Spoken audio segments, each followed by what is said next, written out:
अस्सलामुअलैकुम वरहमतुल्लाहि वबरकातुहू। आज के व्लॉगन में आप सबको खुशामदीद कहते हैं। उम्मीद है कि इंशाल्लाह आप सब खैर व आफियत से होंगे। आज जो है हम गाय को दवाई देने जा रहे हैं। किस मर्द का दवाई है ये भी इंशाल्लाह हम आपको इस वीडियो में बताएंगे, और क्या दवाई पिला रहे हैं ये भी इस वीडियो में हम आपको अपडेट करेंगे।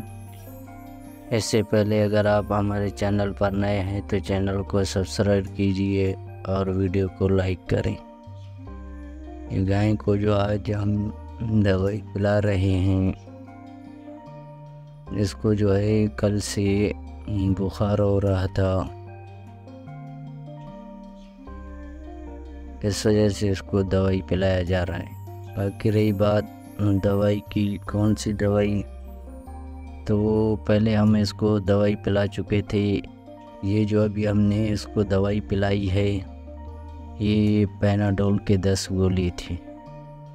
तो ये थी हमारी आज की वीडियो। हम आपसे चाहेंगे इजाज़त। खुदा हाफ़िज़।